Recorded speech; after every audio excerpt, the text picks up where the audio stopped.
Good morning, it's Friday the 12th of May and this is the Climate Alarm Clock. For this week's headlines, Ireland's biggest climate polluters are revealed, and does whale poo have value in storing carbon?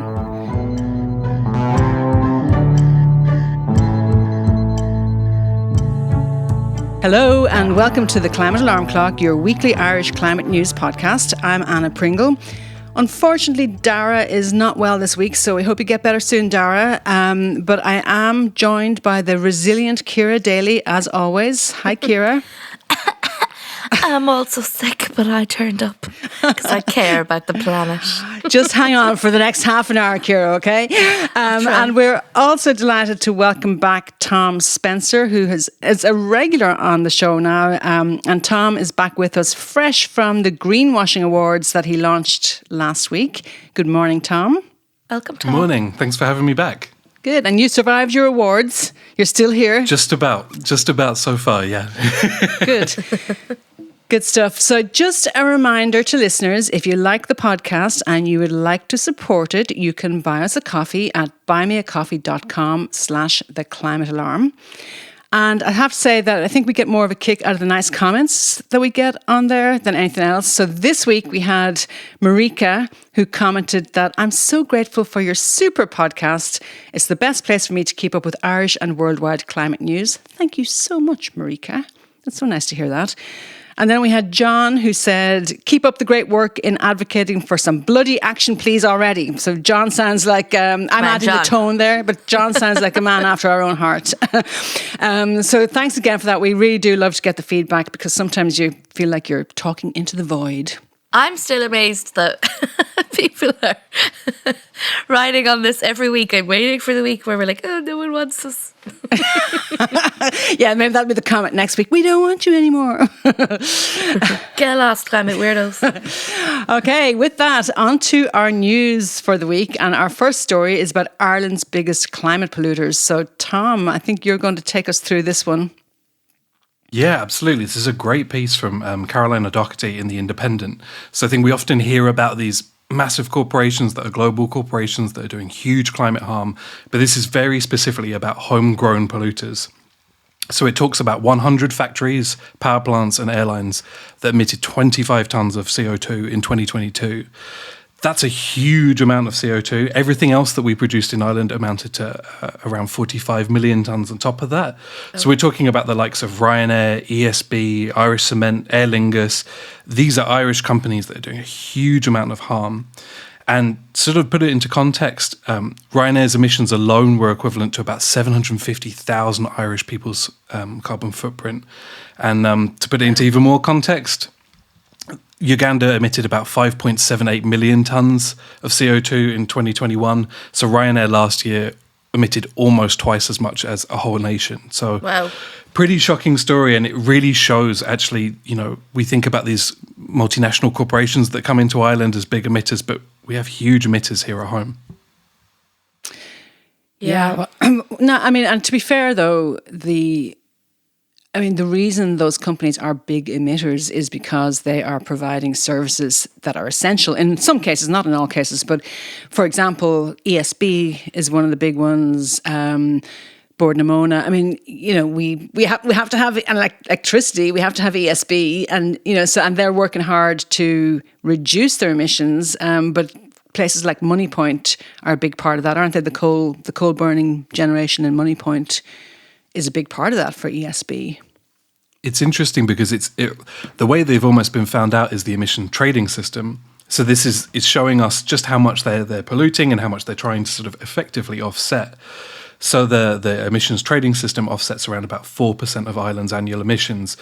It's really interesting because it is drawing out that, you know, there is this huge amount of emissions, but I think it also points out what can we do about it? Nothing is really being done to tackle these companies and their emissions.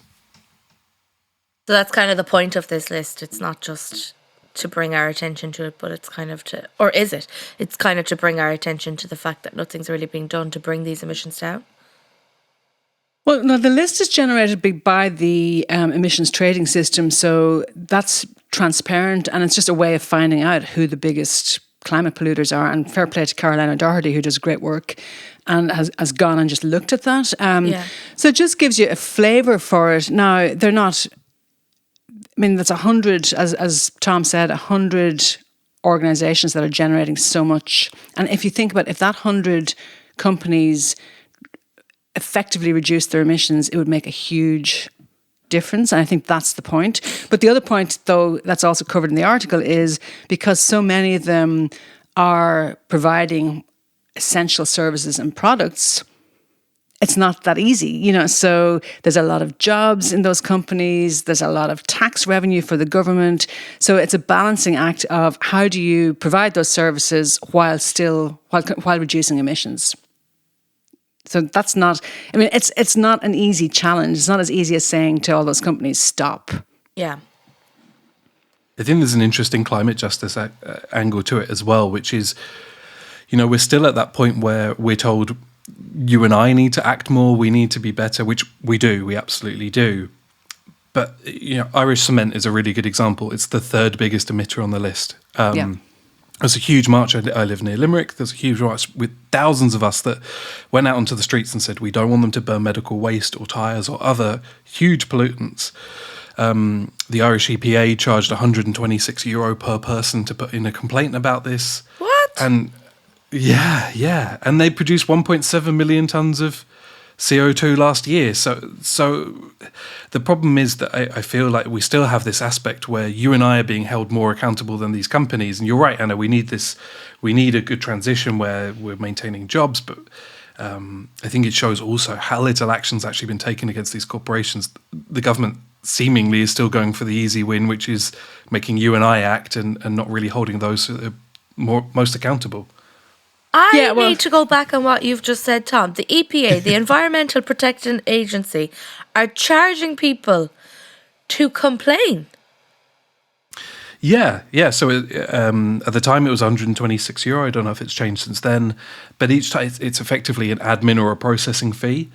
I found that pretty shocking at the time because it's a huge barrier to justice. And absolutely. In the middle Even of a cost of living crisis. Vodafone provide better services than that. And they are useless. That is it. I think that's insane. Surely that should be illegal. Well, they would argue that they don't want people taking frivolous complaints and so on. But I agree. It's not democratic, and there's actually new laws that are making it more difficult for people to challenge planning decisions and so on. So it's not democratic, I would say. But the slightly good news is that those companies, their emissions have fallen by a whopping 4% in the last year under the ETS. But the other good news is that the EU, the ETS has a target of, they call it Fit for 55. They have a target of a 55% reduction. So that is going to be the pressure is starting to mount on those companies to reduce their emissions. I think the Ryanair one is particularly interesting because we've talked about flying before. We're in Ireland, we need to have connectivity, etc. But Ryanair is in the business of promoting cheap flights and expanding how many people are flying with them. And there is no good story there from a carbon emissions point of view. Well, in fact, this week they've announced their biggest ever order of brand new fossil fuel jets, which is really locking us into another few decades of huge emissions. Yeah, it's such an interesting area for greenwashing because we never have the conversation about reducing flying or stopping flying, or as we saw, Schiphol recently is looking to ban private jets, which is a huge carbon saving. What we end up with is this discussion about sustainable aviation fuels and maybe hydrogen. I had a quick look into this. Yeah, exactly. I had a look into this. I thought I've got some stats that hopefully aren't going to be too much of an overload, but I thought it would be interesting to put these sustainable aviation fuels into the context that they really aren't sustainable. So to produce as much aviation biofuel as the UK already uses, you would need to use 50% of the UK's agricultural land to produce just aviation biofuels. And the UK aviation industry is accounting for 8%. Now, we've got the typical thing, which is there is no data for Ireland. So we're in that sort of vacuum where we can't say what it would, how it would apply to us. But the UK is importing 432 million litres of cooking fuel from China each year to make biofuels, because the cooking fuel waste that they have in the UK would account for just 0.3 to 0.6% of the annual jet fuel needs. Wow. So this idea of sustainable aviation fuel is going to jeopardize food stocks. It's going to jeopardize other aspects of biofuel that might be more needed in other areas to support a transition. And then when we talk about hydrogen as well, which is the other thing that often comes up in this aviation conversation, don't worry, we'll convert these new Ryanair jets to run as hydrogen. Less than 1% of hydrogen produced worldwide is green hydrogen, which means produced solely using renewable energy. So when people are touting hydrogen as a replacement fuel, what they're really doing is touting fossil fuels as a replacement. Yeah, because and even green hydrogen is produced by renewable energy, but it actually is much less efficient than just using the renewable energy for electricity. Absolutely. It's effectively the same as we see with beef. You're putting a huge amount of input into this trophic system to get a small amount of output. And it is noticeable that some of our dairy producers are on that list as well. Glanbia and Dairygold are in that top 100. So how does this, how many of those on that list, Tom, featured in your greenwashing awards? Well, I know actually, Ryanair did. Surprisingly few, actually. Ryanair certainly did, especially in relation to also how they're picked up in the media, because often the media promotes the idea of 50 new flights from Ryanair this year. What a great idea. And we never really have the context of missions. Surprisingly few, actually. Those that are on the list either do a very good job of running under the radar, so someone like Irish Cement, they just get on with their job, or a company like Ryanair is quite bold about saying, well, we're a huge emitter, so what are we going to do about it? Or they say things like, these new aircraft that we're purchasing are 20% more fuel efficient. Yeah, but they're also without talking about expanding at the same time. Yeah, so they're more efficient. Because they're also saying we need to have way more passengers to pay for them. But for the first time, I think this week, I saw RTE, I think it was, talking about the Ryanair story, actually had Oisin Coughlan from Friends of the Earth on, talking about the climate impact of it. So I think that's the first time I've seen that Ryanair story actually with a climate, even though it was just a one-liner, at least there was some climate implication mentioned. So what he's saying, like, he's just referencing how that growth of the business is going to impact our it's basically making the point that if we can't continue to keep flying, we have to start reducing demand for flying if we're to tackle our emissions. Yeah. Which is really the crux of it, because listening to you guys there talking about biofuel and hydrogen, I have a brief understanding of what they are, but once you get, like what you're saying, Tom, once you get into the stats, that's where I'm like, what? And I get phased out of the conversation because I'm like, I don't really know what these things are. Like, I can't actually give you a definition, but really the point that we need to take away from it is not what kind of fuel we need to be using. It's like we actually just need to reduce our flying habits, change our behaviours. Reduce our demand. Yeah, which is basically, I would assume, something we can apply, a logic we can apply to every one of those businesses on that list. We need to be looking at different, reducing. Okay. The other thing we can do is look at how some businesses are subsidised. So the Irish government has recently, if you book a ferry to the UK or to France, it will give you a small discount if you're doing a short trip, which is a huge difference because ferries are quite expensive. But at the same time, the aviation industry is massively subsidised by our government. We issued something like 250 million in tax revenue in 2020 alone, just from aviation fuel.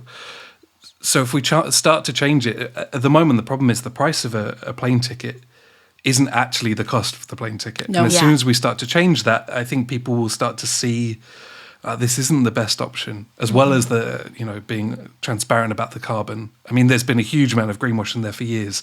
Anytime you book a plane ticket, would you like to offset the emissions of this flight? And people, it still seems compelling, or people aren't told that this is greenwashing. So there's a lot that needs to change, really. And even, it's usually like €1 or something to offset, isn't it? Like that. Yeah. The idea that you could just do all of that damage with €1, even like it separates you even more from, the damage that it's doing. Yeah, completely.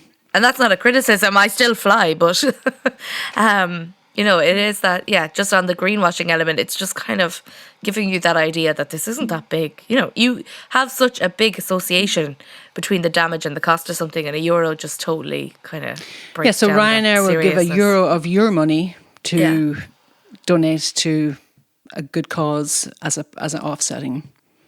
And then take, I'm assuming, take the credit for it, even though they haven't done anything.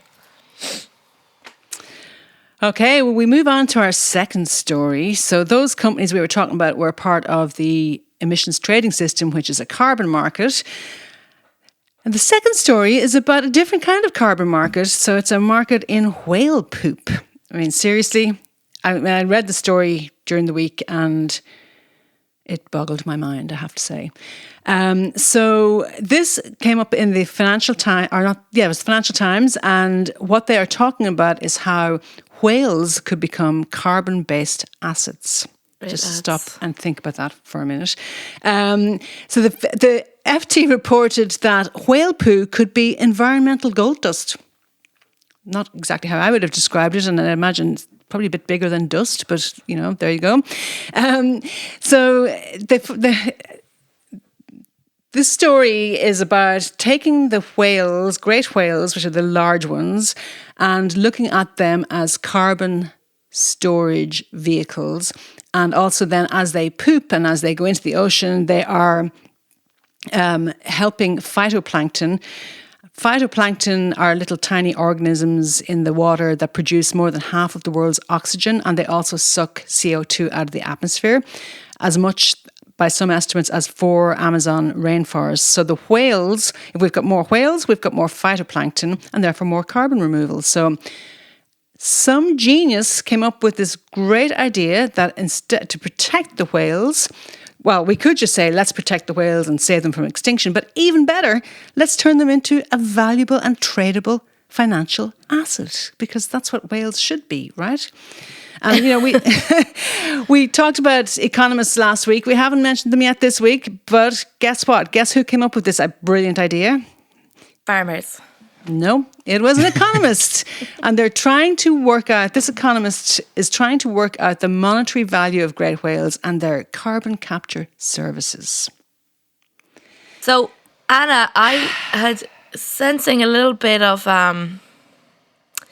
what's the word? Like a little bit of exasperation at this story. Would that be correct? I think that's an underestimate. I think it's more disgust. And why exactly? Because, on the face of it, they're just trying to come up with solutions to a very real problem. We have this problem that we need to reduce our carbon. This seems to be a good resolution. What exactly is it a moral issue you have with this? Well, okay, I will declare up front, I love whales. I do love them, and I've always loved them.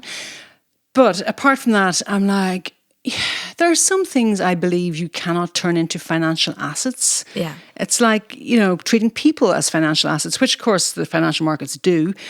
But I mean, the idea that great whales, which are one of the most amazing organisms on this planet, that we have already, the reason that their numbers have gone down so much is because we were bloody well hunting them for oil before we discovered fossil oil. And the idea that we would even think about turning them into financial assets and a carbon market is just, it's just, I'm trying to think of a good enough word. It's disgusting. Disgusting and exasperating and upsetting. And just more of the same of what has gotten us to this point. I had made a note looking at this story.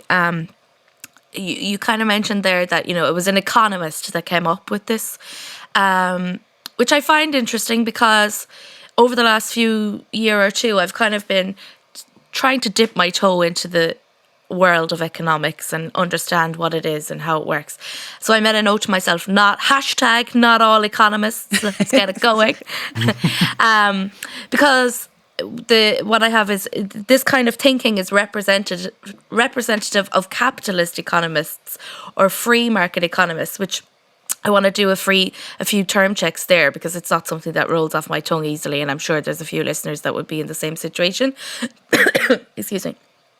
So capitalism refers to an economic system in which the means of production, distribution and exchange are privately owned and operated for profit. So it's based on the idea that the free market, with limited government intervention, will allocate resources efficiently and create wealth. So in this case, that would be the whales. Let's turn the whale into a resource rather than leave it be a living being as what it is, and let's use it to create wealth. So then another term worth explaining is, and Tom, you're the perfect man to have on board for this conversation, excuse me, is neoliberalism, which is a set of economic policies and ideas that emphasize free markets, privatization, deregulation and globalization.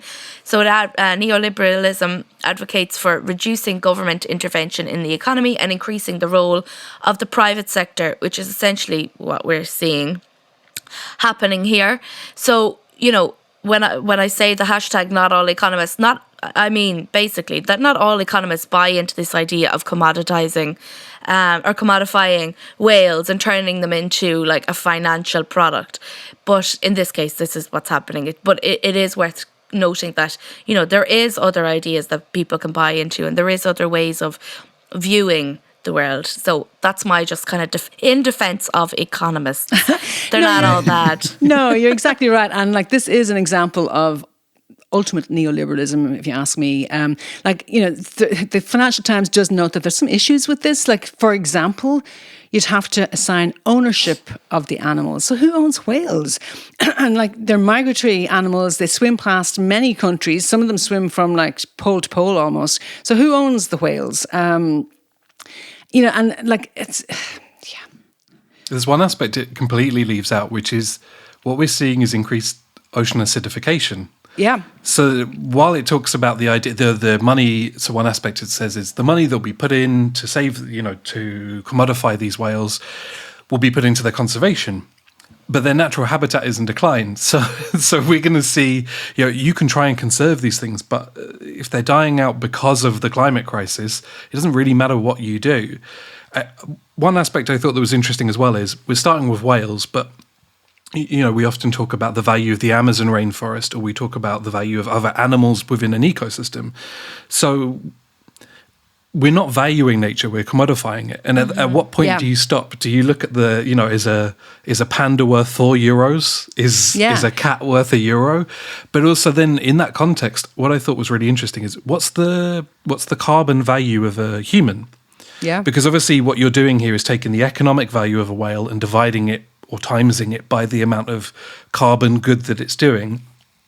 I probably argue that we would be in negative value, so your system would crash. It's this weird sort of crypto bro approach to, you know, we'll commodify something and we'll try and work out the actual trading aspect of it later. Yeah. And it sort of ties in really with that idea that we're seeing of geoengineering or terraforming. Sure, we can solve the climate crisis by putting dispersants in the air to reflect solar radiation, or we'll flood this part of the desert and that will create new green land. And we have the answer, which is just stop consuming and stop polluting. These are much easier solutions than trying to commodify a whale or whatever else it might be. You know, to even just casually say let's monetize the great whales, it's just offensive. It's just an offensive concept, I think. And they put in a rough value on them of a great whale at $2.5 to $3 million over their 60-year lifespan. And that's based on the value of the carbon absorbed and sequestered in its body. I assume as humans, we're sequestering carbon in our bodies as well. So maybe the heavier you are, the more carbon you're sequestering. So it could be, you know, an argument for not going on a diet, maybe. I don't know. Interestingly, on that note, as someone who should lose a bit of weight, it's the whales drop to the bottom of the ocean, so the carbon storage is over, I think, centuries for a single whale, whereas obviously for us we're typically buried quite close to the surface. Or there's actually a really interesting set of papers talking about the role of cremation in the climate cremation crisis. is pretty bad from an environmental point of view, yeah. But I don't want to bum too many people out on a Friday about that aspect. But I think one aspect that is really interesting about this whale story as well is it comes at a time when there is a renewed call for ecocide laws. So the idea of making an international law which says crimes against nature are as equal as crimes against humans. Yeah. So the idea of sort of effectively having nature rights in the same way as human rights. And I think the idea of further commodifying things and further going down that neoliberalism route is completely at odds with the idea of actually, no, we need to stop. We need to start protecting things, and we need to have these ecocide laws that are going to lead to progress. And I wonder if this is that interesting tension that as ecocide comes more to the fore and hopefully is going to cross the line, these are the options that are sort of last desperate gasps on the other side. Yeah, I mean, it almost read as a parody, actually, that whole article. I mean, I was almost like pinching myself going, is it April Fool's Day here or what? Because, and like the line in it where the economist Fullenkamp, her name was, said, if we put our heads together, there's this new pie, this new asset class that didn't exist before, from which revenues could flow. And she's talking about whales and whale poop. Whale poop as a new pie of asset class. If you ask me, it's a load of shite. Well, it really goes back to what Michael G was saying the other week, wasn't it? Like, there's just this huge focus where with this capitalist mindset, this neoliberal mindset, if we could just change, and there is other options. That's the point I was trying to make. Like, there are economists that are offering up other solutions, other ways of thinking, other systems that we can buy into, but we need to do that, together versus kind of a group of us focusing on the old way and trying to come up with solutions that fit into that old way of thinking and that got us into this problem in the first place. Well said, Ciara. Okay, well, we move on from the whales and hopefully leave them alone. We go to our news roundup. Any other stories catching our eye this week? There's a fascinating report that came out about methane leaks in Turkmenistan. So it's talking about the number of methane leaks from just the two biggest fossil fuel fields in Turkmenistan. So just those two fields produced as much global heating in 2022 as the entire UK over that whole year.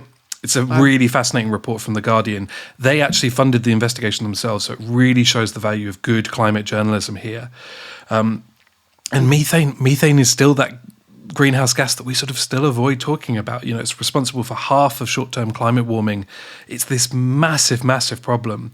And actually, I'd really recommend that people go and look at some of the other Guardian reports on this. They've done a huge amount of reporting on methane leaks recently. So in the US alone, in 2022, just one leak accounted for as much pollution as 67 million cars. Wow. This is a huge, huge issue.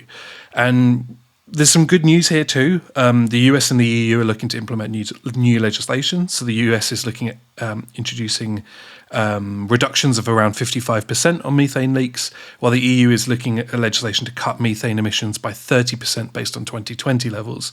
So there is some good news, but this really is a story about maintaining fossil fuel infrastructure. As long as we maintain that system, there are going to be massive methane leaks, and there's going to be a huge climate implication as a result. But up until recently, they didn't know where the methane was coming from, and it's with the new satellite technology has been able to actually identify those fields. So Turkmenistan, I'm not sure I could find it on a map, but I know it's on the Caspian Sea, and I would bet you there's big oil companies making a lot of money out of Turkmenistan, and the government there is as well. But just the amount of emissions that is coming out of those fields is massive. It's great to see, isn't it? It's great to see, Ciara. It is. Those neoliberal economists in would be delighted. In this capitalist society, good. Growth for growth. Were there any stories that struck you? Oh, sorry, Tom, go ahead. Well, sorry, I was going to say there's even aspects of it closer to home. So one of the things that we keep seeing is a lot of oil companies abandon oil wells at the end of this. If they transfer the business to another business, to a shell company, what you see is that company's gone out of business. They can no longer shut down the well responsibly, and then the taxpayer has to step in and cap these wells, because if they don't, they're creating vast methane emissions. So there's a real impact, not only from a climate perspective for you and I, but also a financial perspective too. So, yeah. All right. Ciara, any stories grabbing your attention this week? Yes, so following off from the back of last week, there's more extreme weather, surprise, surprise. So there was more than 400 people who died in floods in Congo. Alberta, Canada is burning. 30,000 people have been evacuated over there. And an April Mediterranean heatwave would have been almost impossible without the climate crisis. So the positive that I'm taking from that is at least we're not all making this up. That is an interesting positive twist on that story, all right. But I'm sure you'd be happy to know too that there's a student Occupy movement going on across Europe, Ciara. This is the kind of thing you like, where students have been occupying schools and universities across Europe in protest. Unfortunately, in the UK, protesters have been thrown into prison, but across Europe, they're occupying and protesting and trying to get back to where it was in 2019 with the climate strikes and get that momentum back. So it's good to see that. Yeah, I'll take it. And then today in Ireland, as we are recording, there's a big announcement for offshore wind energy. The government is setting the price for developers and getting some of those projects launched. So I think that's mostly positive. Yeah, I'll take it. Yeah, more wind now. More wind now, yes. And actually on that front, for the first time ever, our neighbouring island of Britain, almost a third of their electricity was supplied from wind power for the first time ever in the first 3 months of this year. And it's the first time wind power has actually been higher than gas on the UK grid. So That's good. yeah, let's hope that's a trend in the right direction. So maybe we should finish on that because it's a slightly positive note. As opposed to Hashtag wind is trending. Get that going on Twitter. Hashtag I've actually good just news. remembered that last night, Anna, I yes, dreamt Ciara. I was going for a walk. I don't know why this has reminded me. There's a nice walk over in Portumna, and I think that's where my dream was. Do you know, Are you this sure is you're going to not put delirious? This is going to put a negative spin on the podcast, but I'm going to tell it anyway. And I was going for a walk with one of the other people who's involved in the podcast, and she and I were looking, and the next thing, all of these bogs started just streaming down, landsliding, and I was like, oh no, Anna's right, the bogs are falling. And I don't know why that's just reminded me of that, but it has. So yeah. Oh, Ciara, I'm so sorry to be giving you nightmares. But I was dreaming of you. But also, can you check your temperature when you get finished because you sound a bit delirious. Yeah, I think She's going to be dreaming of millionaire whales tonight with monocles and top hats. And there's so much poo. It'll be whale poop rolling down the hill at you. I'm so rich. Okay, so before we lose the plot altogether, any recommended actions for this week? I gotta take some strong drugs. Okay, that sounds good. to clear up my cold. To clear up my illness. I'm suggesting we should all go whale watching. Go sit on a headland somewhere and look out for whales. Or, make a donation to save the whales. We'll put a link in the show notes if anybody who's offended by that story as much as I was. Any other recommendations or ideas? it's NoMowMay. Go out, be in your garden, go and engage with nature, go and have fun. It doesn't have to be whale watching and sort of massive mammals. We can go and enjoy the butterflies, the bees, everything else that's out at the moment, and just enjoy Irish nature for what it is. It's really precious, good. and we need it. Yeah. So do nothing except enjoy it. Brilliant. My action for the week is go and follow Irish EVs on Twitter. They're a great account, and Tom puts so much work into it, so he deserves a shout out. Absolutely. And well done on the Greenwashing Awards, Tom. Important stories there. Thank you. It's a desperate cry to call people to arms. I think we need to do something about greenwashing, and ultimately I think we need legislation to protect people, because I think what we're seeing with the Greenwashing Awards is people feel a little bit lost and a little bit helpless to tackle greenwashing, and this feels like an outlet, and really what we need is legislation. Yeah, very good. Well done you for taking that on. That's it for this week, and we all survived just about. If you enjoyed tuning in, please share the podcast with someone you think would like to join this climate conversation. And if you haven't already, take a moment to rate and review the podcast, because it really helps us to reach more listeners, assuming you give us a good review, of course. So, but please do that. And then just a reminder that we do love to get your comments on buymeacoffee.com/theclimatealarm. And if you want to even buy us a coffee, we would really appreciate that as well, because we are doing this completely voluntarily and on a shoestring. So if you'd like to support the work, we'd really appreciate it. So that's it for this week. Thank you so much, Tom, for joining us, and thank you, Ciara, as always. Thank you, Anna. And Dara, if you're listening, which you better be, get well soon, okay? We need you back. Get well soon, Dara. Get well soon, Dara. It's like there's a team player missing from the team. That's my soccer analogy in place of his. Oh, good. We got a sports analogy in. Well done, Ciara.